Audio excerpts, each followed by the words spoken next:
하나님 말씀 갈라디아서 2장 16절 17절입니다. 길어서 제가 읽겠습니다. 잘 들으시고 늘상 듣는 얘기니까 가만히 들으시면 더 잘 들을 겁니다. 갈라디아서 2장 16절 사람이 의롭게 되는 것은 율법의 행위로 말미암이 아니요 오직 예수 그리스도를 믿음으로 말미암는 줄 알므로 우리도 그리스도 예수를 믿나니 이는 우리가 율법의 행위로서가 아니고 그리스도를 믿음으로써 의롭다함을 얻으려 함이라. 율법의 행위로서는 의롭다함을 얻을 육체가 없느니라. 아멘. 만일 우리가 그리스도 안에서 의롭게 되려 하다가 죄인으로 드러나면 그리스도께서 죄를 짓게 하는 자냐? 결코 그럴 수 없느니라. 아멘. 네. 결코 그럴 수는 없다는 제목으로 우리가 의인이라는 그 사실의 그 기쁨을 여러분과 제가 확실하게 이 땅에 그날까지 소망으로 살아갈 때 누릴 수 있었으면 좋겠습니다. 두려워하지 마시고 염려하지 마시고 사는 것이 그리 쉽지는 않을 수도 있지만 우리가 그래도 적어도 그리스도를 믿는 의로운 자로서 결코 그럴 수 없다는 것을 믿고 우리가 기쁨과 감사로 살아가길 원합니다. 의인 하면은 의로운 사람이라는 얘기가 되죠. 세상에서도 의로운 사람, 의인이 많습니다. 의롭게 하는 것. 그러나 성경에서 말하는 의인이란 거룩한 의인입니다. 거룩은 이 세상에서 아무리 의인이라 할지라도 거룩함은 수가 없어요. 왜냐하면 하나님의 거룩함으로 그분이 선택한 의로운 자가 거룩한 의인인 거죠. 그러니까 여러분과 저는 누가 뭐라 해도 거룩한 의인을 믿으시기를 소망합니다. 그런데 중요한 것은 의인은 어떠한 삶을 살아가는 거냐라고 우리가 질문을 하게 될 때 여러분도 스스로 알 때 우리가 이런 얘기를 자주 듣습니다. 야, 교회는 이래야 돼. 성도는 이렇게 살아야지. 라는 말을 하게 됩니다. 그것이 책임있고 성실함을 가진 의로운 삶의 내용이 될 수는 있지만 교회가 이래야 돼, 성도는 이래야 돼 라는 것에 매몰되게 되면 겁이 나게 되고 그 겁을 준 사람으로 인해서 겁먹게 됩니다. 그래서 내가 교회는 이래야 된다는 사실과 성도는 이래야 된다는 그것 때문에 좀 두렵고 염려하는 살게 되죠. 그래서 내가 정말 의인이 뭔가 라는 이렇게 살면 안 되지 않는 건가, 잘못한 거 아닌가, 그래서 넘어질 수도 있습니다. 그러나 오늘 성경은 분명히 말합니다. 결코 그럴 수 없다고. 만약에 우리가 세상의 의로움 속에서 도덕적이고 윤리적인 삶을 잘 살다면 의인이 될 수 있다라는 말을 하잖아요. 우리가 뭐 법 없이 살아요. 꼭 교회만 가야 돼요? 뭐 이런 얘기. 난 착하게 살 거예요. 그렇게 얘기합니다. 맞습니다. 이 세상을 살아갈 때 누구보다도 선하게 살아야 합니다. 그러나 거룩한 의인은 도덕과 윤리적 삶을 뛰어넘는 도대체 이해할 수 없는 성경은 측량치 못한다 합니다. 하나님의 그 사랑을. 그 사랑으로 의인이 된 거예요. 그래서 세상의 기준으로는 절대 이해할 수도 없습니다. 그 이해를 여러분과 제가 할 수도 없어요. 우리는 무엇 하는 거죠? 믿는 겁니다. 하나님 주신 선물로 우리가 믿음을 가졌게 되어서 믿게 되는 거죠. 오늘 그래서 갈라디아 이것은 이제 바울이 쓴 편지잖아요. 로마서가 가장 긴 법률 같은 거예요. 율법과 은혜에 대해서 바울이 편지 쓴 건데 갈라디아서를 작은 로마서다 이런 얘기를 합니다. 그래서 비슷한 부분이 굉장히 많아요. 그래서 갈라디아서에서 16절 오늘 본문이 사람이 의롭게 되는 것을 라고 말합니다. 바울이 질문을 하는 거죠. 야, 우리가 그렇게 된 것은 무엇인 줄 아느냐? 그분이 세상이 이해하지 못하고 측량치 못하는 사랑으로 곧 십자가의 그리스도의 그 사랑으로 우리가 의인이 된 거야. 어떻게? 믿음으로. 율법의 행위가 아니니라 라고 말합니다. 이 얘기를 왜 했을까? 우리는 알잖아요. 여러분과 저도 잘 압니다. 아, 내가 그렇게 된 것은 내가 착하게 살고 불쌍하게 살아서 하나님이 우리를 불쌍히 여기서 의인이 만들어 주셨다. 이렇게 우리는 믿지 않잖아요.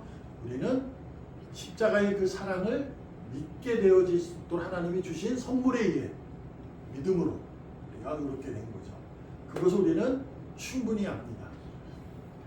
근데 이 16절, 이 갈라디아서 2장의 얘기는 이 중에서 이제 11절부터 시작되는 문맥이 있는데 여기서 누구를 얘기하냐면 바울이 베드로, 게바, 여기서 게바라고 해요. 게바를 책망하는 부분이 있습니다.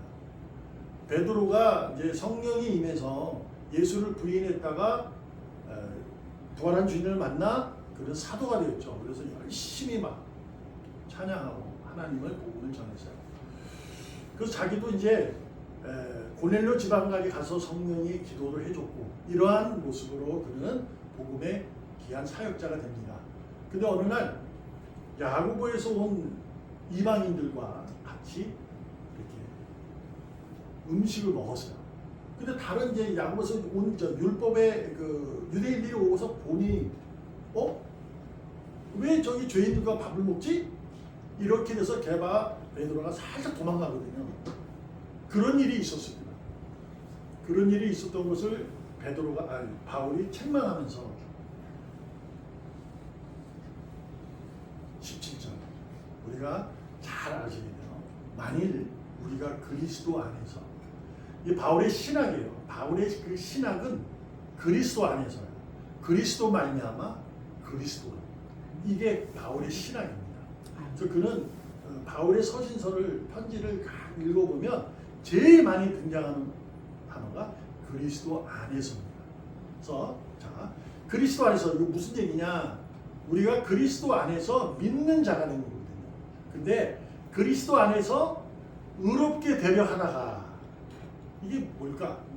그리스도 안에서 내가 예수를 믿는다 하면서 베드로처럼 나는 예수님으로 인해서 내가 의롭게 된 줄을 알면서 죄인으로 드러난다면 이렇게 하잖아요. 그러면 그리스도께서 너를 그리스도 안에 있는 너가 있는데 그러면 네가 죄인이 드러나면 너는 예수님이 너를 죄를 짓게 한 거야? 이렇게 바울이 베드로를 책망하는 부분 속에 있는 겁니다.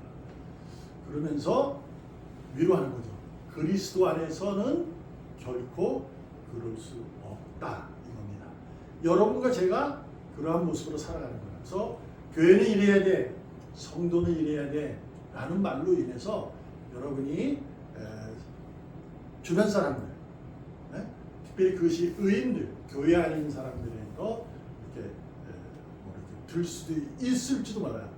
그런 분들이 이제 겁주는 거예요. 겁내지 마십시오. 괜찮습니다. 두려워할 필요도 없어요.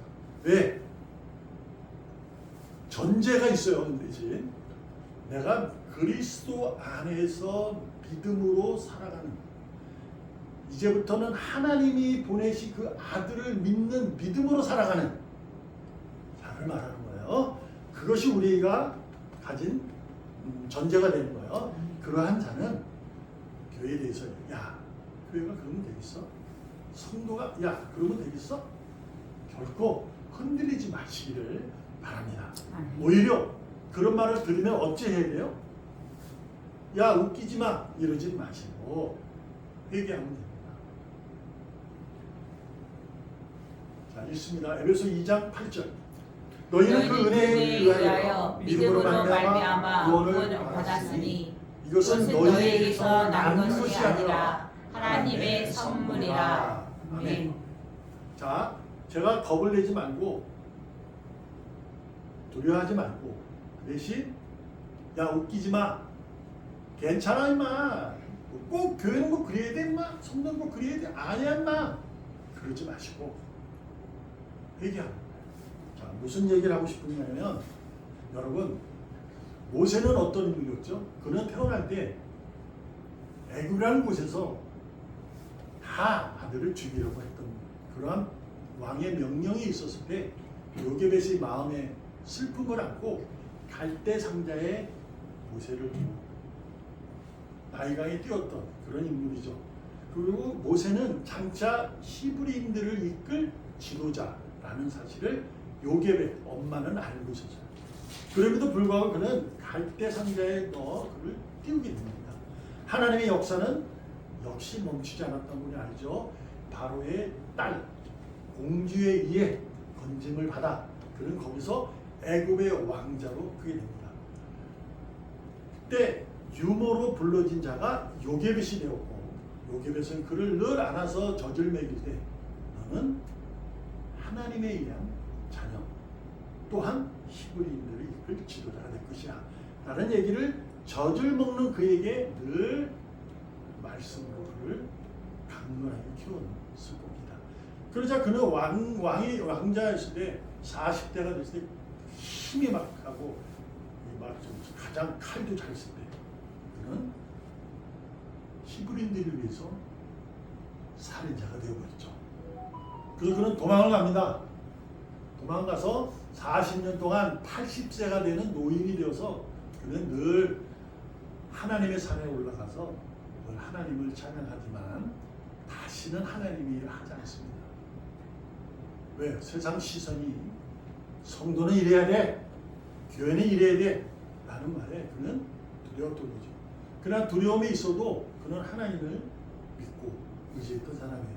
그것이 아마 엄마 요게벳의 신앙의 대물림이 되었을 거라고 저는 믿습니다. 그러던 어느 날 여러분 이 은혜라는 그 사실을 한번 충분히 알 수 있는 게 뭐냐면 모세를 하나님이 부르십니다.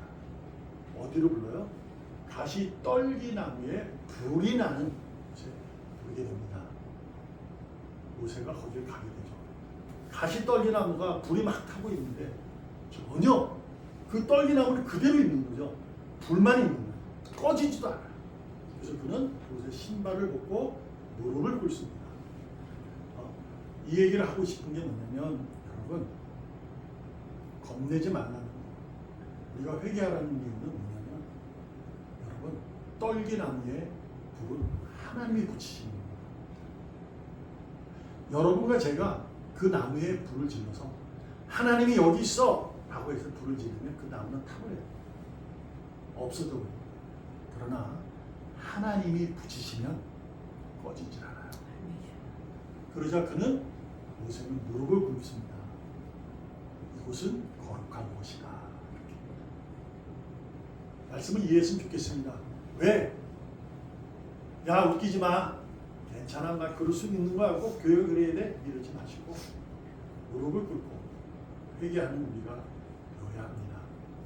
이것이 여러분과 제가 믿음으로 사는 겁니다. 곧 선물이라는 거예요. 절대 은혜입니다. 아멘. 보상이 아니에요. 아멘. 하나님이 불을 붙이십니다. 아멘. 하나님께서 십자가에 자기의 아들을 내어 주신 겁니다. 아멘. 왜요? 약속했기 때문이죠.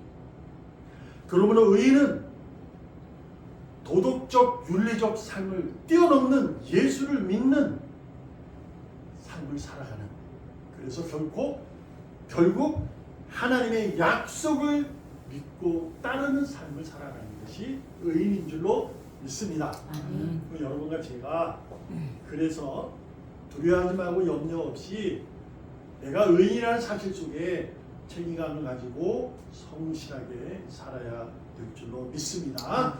그러면 책임감 있고 성실하게 사는 것이 교회는 이래야 돼, 성도는 이래야 돼 라는 것에 있을 수도 있잖아요. 어떤 책임감을 가져라. 야, 너 교회인데, 너가 성도인데 이러면 되겠어? 하는 책임감을 부여될 수 있고, 그 책임감 속에 너 그 책임감 가지고 성실하게 거짓 없이 정말 신실하게 누가 뭐라 해도 넘어지지 않고 흔들리지 않고 살아야 되지 않겠어? 이렇게 말하는 것 같습니다. 그러므로 우리가 말씀드렸다시피 내가 그러지 못했을 때 야 괜찮아 하나님이 막 결코 그럴 수 없다 했어. 웃기지 마. 그게 아니고 무릎을 꿇는 거죠. 근데 성경에서 이것을 알려줍니다. 골로새서 2장 6절 7절에 그러므로 너희가 그리스도 예수를 주로 받았다. 내가 받았다는 게 아니에요. 이것은 예수를 주로 받았으니 라는 거예요. 하나님이 우리에게 주었다 이거예요. 가시나무 떨기에 불을 붙이셨다 이거죠. 십자가의 죽음을 내가 했다 이거예요. 독생자. 그 너희는 그 안에서. 여기서도 또 골로새에서도 바울의 편지거든요. 그 안에서. 그리스도 아닙니다. 이게 신학이에요. 그 안에서 행하라 이렇게 합니다. 여러분과 저는 그리스도 안에서 행하는 자예요. 그러면서 또 7절에 그 안에서 뿌리를 받고 세움을 받아 교훈을 받은 대로 믿음에 굳게 서서 감사함을 넘치게 하라. 아멘. 이렇게 설명하고 있어요. 자, 이것을 우리가 생각해 보는 겁니다. 책임 있는 성실한 의로운 삶이란 과연 뭘까? 첫 번째는 다른 것 없습니다. 하나님과 친밀한 관계를 매일 갖는 겁니다. 무슨 얘기를 하고 싶은 거냐면 하나님은 우리를 위해서 먼저 모세에게 가시더기에 불을 붙여주시는군요. 우리를 위해서 십자가로 우리를 사랑을 또 우리의 죄를 씻어주신 거예요. 그래서 하나님이 주신 거예요. 그분이 먼저 우리를 찾아오신 거예요. 그분이 우리를 친밀하게 다가오셨다 이거예요. 그 당연히 우리는 그 친밀함을 가지면 감사합니다 이거 아니에요? 감사합니다 속에서도 여러분 아셔야 돼요. 누구한테 선물을 받고 그러면 감사하잖아요. 감사합니다. 그리고 그 다음에 뭐 아무것도 안 납니다. 그 감사하면 그 감사의 친밀함을 기쁨을 나눠서 그분에게 대한 정이 더 갈 수도 있고 또 그런 게 아니에요. 뭐 그 선물 때문에 그런 건 아닌 거예요. 그러나 인지상정이라고 그렇게 있듯이 하나님이 우리를 먼저 찾아와 친밀하게 다가왔으니 우리는 그분을 친밀하게 같이 매일 만나야 합니다. 일상으로 말씀과 기도로 만나셔야 합니다. 아멘. 그러니 전제하셨어요. 제가 전제를 말씀드려요. 우리가 그리스도 안에서 하나님의 아들을 믿는 믿음으로 살아간다고 내가 스스로 자청하는 각오 결실하는 의인의 삶은 늘 말씀과 기도로 주님을 만나셔야 합니다. 그래서 그것으로 인해서 자신이 어떻게 돼요? 새로운 변화를 하는 거예요. 늘 그렇지. 그래. 다짐했어. 그런 얘기 많잖아요. 아침에 출근할 때 거울 보면서 나는 오늘 최고야. 내가 열심히 할 거야. 뭐 이런 각오도 하고 나간다고 그러는 얘기도 많고 그렇잖아요. 그리고 오늘은 어제와 같은 날이 아니야. 새로운 날이야. 새로움에 받아들인다는 것은 내가 변화하겠다는 얘기예요. 성장하겠다 이거죠. 변화란 잘못됨이 아니라 성장과 부흥을 얘기하는 거예요. 여러분과 저는 그리스도의 충만한 분량에 이를 때까지 나아갈 자들입니다. 그래서 하나님은 오늘도 우리를 뭐 하신다? 친밀하게 다가오신다. 만나주신다 이거예요. 그러니까 우리는 그렇게 계속 주님을 만나셔야 돼요. 그래서 내가 스스로가 어제의 믿음보다 오늘의 믿음이 더 낫다, 더 높다, 더 넓다, 깊다 이것이 좀 돼야 합니다. 그래서 우리는 그러셔야 돼요. 근데 여기서 아셔야 할 게 그리스도 안에서 행하는 거예요. 그러니 뭘까요? 찬양이 있죠? 한 걸음씩만 가도 괜찮습니다. 너무 빨리 가면 됩니다. 교회에 대해서 그랬지. 그러니까 내가 그러지 않아도 돼요. 왜요? 하나님이 죄송해요. 이건 내가 하는 말이니까 듣고 흘렸대요. 매일 만나주시니까. 뭐 그렇게 내일도 만나주실 거니까라는 얘기를 여러분에게 위로하는 것뿐이에요. 그러기 때문에 그를 한 걸음씩 그건 아니에요. 그렇지만 제가 하고 싶은 얘기 그런 거야. 한 걸음씩만 가도 괜찮습니다. 천천히 가세요. 내가 사랑하는 누군가가 빨리 오지 않는다고 하지 마세요. 가지 떡이 나면은 하나님이 불을 붙이시니까.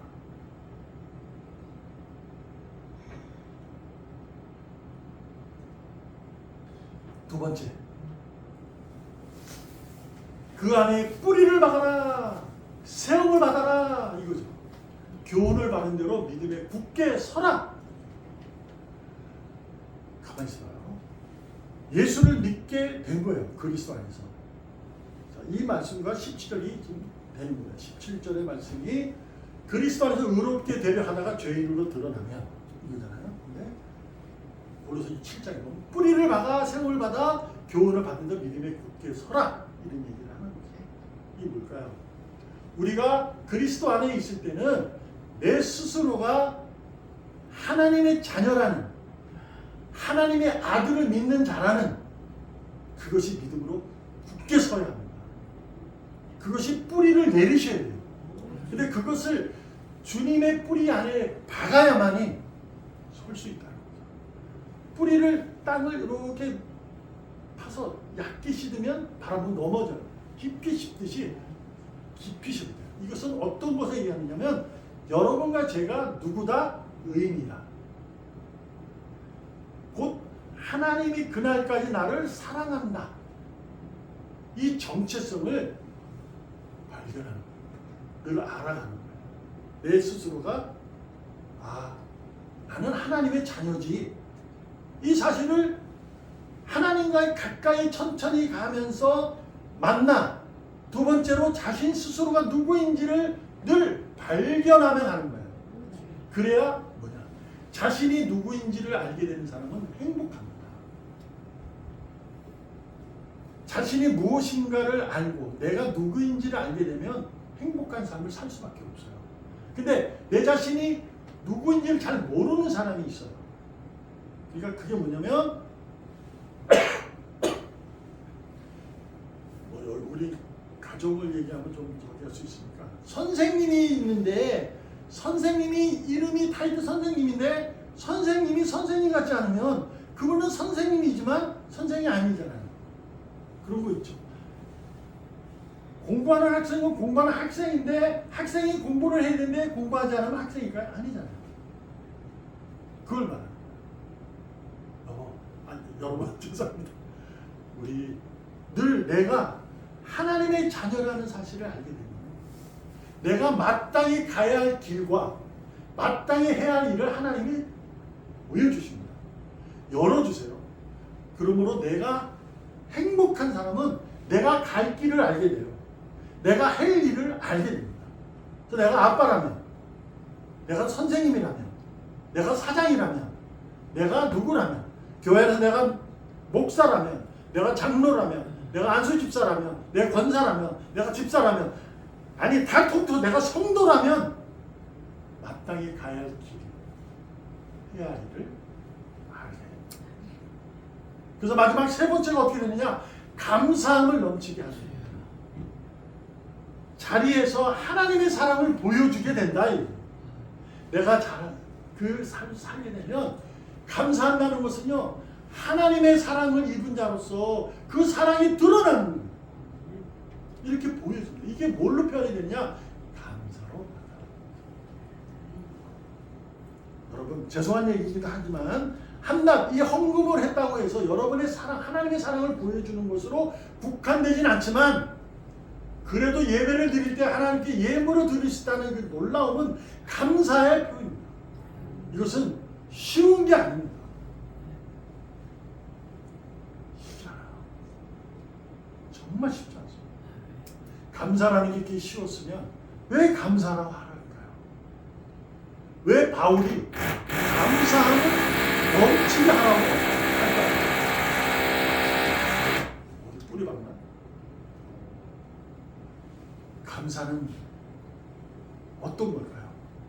내 자신의 그 모습 그대로 실패를 해도 염려와 두려움 없이 나아가는 거죠. 실패를 했으면 우리가 쓰러질 수 있잖아요. 그럼에도 불구하고 하나님께서 허락하셨으니 감당해내는 거예요. 할 수 있습니다. 여기서 이제 이게 잘못 가면 에이 하나님이 해주시겠지 하고 널브러지면 또 안 되는 거예요. 말씀드렸어요. 전제가 뭐라고요? 하나님이 아들을 믿는 믿음 안에서 살아가는 자.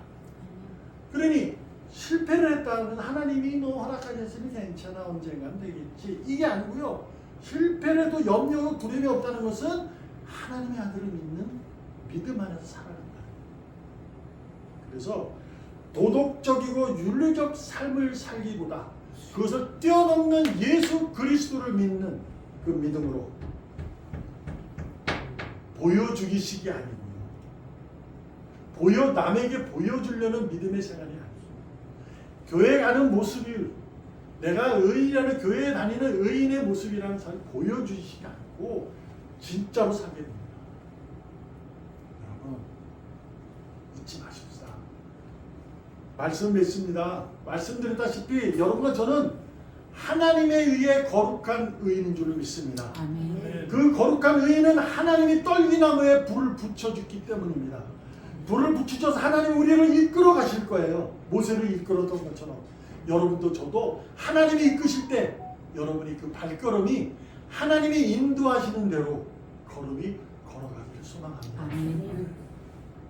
딴 길로 가고 싶을 때도 있을 겁니다. 멈추고 뒤돌아갈 수도 싶은 마음도 들을 거예요. 아니 꼭 이 길이 아니잖아, 빠른 길 있잖아 라고 가고 싶을 때도 있을 겁니다. 할 수 있습니다. 그렇게 할 수 있어요. 그러나 판단과 선택은 하나님의 아들을 믿는 믿음 안에서 살아가는 자로서 하나님의 말씀과 하나님께 기도하는 일상의 삶으로 판단되고 선택하는 여러분의 발걸음이 되기를 바랍니다. 아멘. 세상에서도 우리의 삶을 답을 줄 수는 있습니다. 그러나 그 답이 꼭 정답은 아니잖아요. 여러분 잊지 맙시다. 인생의 답은 세상은 없지만 인생의 정의는 이 땅에는 없지만 하나님은 곧 정의요 선이요 영광인 줄로 믿습니다. 아멘. 기도하겠습니다. 살아계신 하나님 아버지 감사합니다. 오늘도 하나님의 의로움으로 책임있고 성실하게 살기를 결심하는 귀한 종들 그 머리 위에 주님께서 붙잡아 주시고 은혜를 베풀어 주셔서 아멘. 꼭 붙잡아 이끌어 주시옵소서. 아멘. 살아계시는 예수님의 이름으로 감사하며 기도합니다. 아멘. 아멘.